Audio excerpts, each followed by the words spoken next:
Hello, welcome to my channel Learning with Simple Tricks. But before teaching you some simple tricks, I would like to explain about the stress-free parenting because it's very necessary parent. Because कभी-कभी हमको खुद को नहीं पता होता है कि हम बच्चों को पढ़ाने के चक्कर में खुद बच्चों को कितने स्ट्रेस में डाल रहे हैं और खुद हम कितने स्ट्रेस में हैं. Because learning is a fun. Learning एक फ़न होना चाहिए, नहीं ना कि स्ट्रेस. जब तक ये स्ट्रेस है आपका बच्चा कभी भी कुछ भी लर्न नहीं कर पाएगा. तो इसके लिए आज मैं आपको सिंपल 2-3 पॉइंट्स बताने वाली हूँ जिसमें सिर्फ आपको क्या नहीं करना है. जब भी आप बच्चों को पढ़ाने से पहले आपको क्या क्या चीज़ें नहीं करनी है, आपको कैसे मेंटली प्रिपेयर्ड होना है, ये सारी चीज़ें मैं बताने वाली हूँ. तो आज मैं इस वीडियो में आपको सिर्फ इतना बताने वाली हूँ कि आपको क्या नहीं करना चाहिए. तो सबसे first and important point is don't compare your child with another child. मुझे मालूम है ये पॉइंट सारे पेरेंट्स जानते हैं, लेकिन ये भी मालूम है कि फॉलो मुश्किल से 100% में से 10% पेरेंट्स फॉलो करते हैं. 90% पेरेंट्स ऐसे हैं जो इसे फॉलो ही नहीं करते. कभी ना कभी वो अपने बच्चे को, कुछ पेरेंट्स वैसे हैं जो रोज़ अपने बच्चे को इस एहसास दिलाते हैं कि वो दूसरे बच्चे के कंपैरिजन में कितना वीक है. क्यों आप खुद अपने बच्चे का कॉन्फिडेंस डाउन कर रहे हो. आपको मालूम भी नहीं कि ऐसा करने से आपके बच्चे का कॉन्फिडेंस कितना डाउन जा रहा है. पढ़ो पढ़ो पढ़ो पढ़ो करके कभी कभी हम उसको ट्यूशन क्लासेस में भी भेजते हैं. वहाँ भी टीचर नहीं कर रहा है आपका बच्चा तो भी टीचर प्रेशराइज़ करते हैं, पढ़ो पढ़ो पढ़ो पढ़ो पढ़ो. ये सब करके हम क्या कर रहे हैं पेरेंट्स, हम सिर्फ अपने बच्चे का कॉन्फिडेंस डाउन कर रहे हैं. तो ये आपकी रिस्पॉन्सिबिलिटीज़ है कि आप अपने बच्चे का कॉन्फिडेंस बूस्ट करो, ना कि डाउन. तो it's my request to every parent, please don't compare your child with another child. And second most important point is don't overload your child. आपके बच्चे को कितना पढ़ना है, एक दिन में कितना पढ़ना है, हर एक बच्चे की कैपेबिलिटीज़ अलग होती हैं. कुछ बच्चे बहुत कुछ लर्न कर लेते हैं एक दिन में, कुछ मुश्किल से 3-4 लाइंस लर्न कर पाते हैं. तो बच्चे को क्या, कितना, कैसे लर्न करना है, ये पेरेंट्स आपको ध्यान देना बहुत ज़रूरी है कि उनको ओवरलोड ना करो.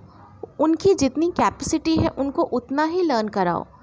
उनको कैसे लर्न कराना है ये रिस्पॉन्सिबिलिटीज़ मेरी है. ये मैं आपको टीच करूँगी कि उनको कैसे कैसे सिंपल ट्रिक्स हैं या किस तरीके से आप उनको लर्न करा सकते हो. This is my responsibilities to teach you. But उनको कितना लर्न कराना है, this is your responsibility parents. उनको ओवरलोड नहीं करो क्योंकि इससे भी उनका कॉन्फिडेंस डाउन जाता है. क्योंकि होता क्या है कि हम बच्चों को ज़्यादा लर्न कराने के चक्कर में उनको ओवरलोड कर रहे हैं.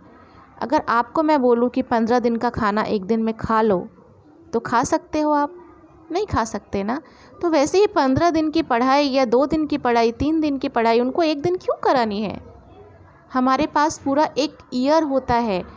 गवर्नमेंट में इतना अच्छा पोर्शन बनाए हैं, हर एक अलग अलग सिलेबस बताए हैं, हर एक टर्म के लिए अलग अलग पोर्शंस रहते हैं. धीरे धीरे एक दिन में आप चाहो तो उनको बहुत कुछ लर्न करा सकते हो. तो उनकी कैपेबिलिटी को ध्यान में रखो, उनको प्रेशराइज़ नहीं करो. आपको इतना ही करना है. आपको समझना होगा कि आपके बच्चे की कैपेबिलिटी क्या है, उस हिसाब से आपको उसको लर्न कराना है.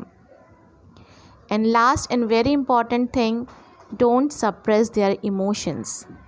यहाँ बहुत सारे पेरेंट्स ऐसे हैं जो अपने बच्चे को बहुत खुश रखते हैं, उसे कभी भी रोने नहीं देते, उसकी हर एक डिमांड्स पूरी करते हैं. बच्चा जो मांगता है वो सब करते हैं. क्योंकि वो रोए नहीं. लेकिन आपको ये चीज़ मालूम होना चाहिए पेरेंट्स कि रोना भी एक इमोशन है. रोना भी एक ऐसा इमोशंस है जो हमेशा बाहर आना चाहिए. अगर आपको बच्चे को रोने का मन है, कुछ ऐसे सिचुएशंस आ गई है कि वो रोना चाहता है तो रोने दो, उसके इमोशंस आने दो बाहर. उसके इमोशंस को दबाओ नहीं, क्योंकि जब हम उसके इमोशंस को दबाते हैं तो उसके माइंड में बहुत सारे ऐसे चीज़ें चलते रहती है.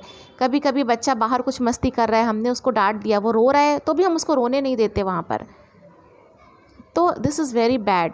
रिमेंबर वन थिंग, जो बच्चे रोना जानते हैं ना, जो बच्चे रोना जानते हैं वो बड़े होकर के कभी भी सुसाइड करने जैसा कदम नहीं उठाते। तो हर एक इमोशंस अगर बने हैं तो हर एक इमोशंस का बाहर आना बहुत ज़रूरी है। Parents, remember this things. इस वीडियो में मैंने सिर्फ आज इतनी चीज़ें बताई हैं कि पेरेंट्स को क्या नहीं करना चाहिए। In my next video I will tell you about कि आपको क्या करना है, and after that I will teach you the simple tricks how to make learning easier. So thank you very much for watching my videos. If you like my videos, please like, subscribe and share. Thank you.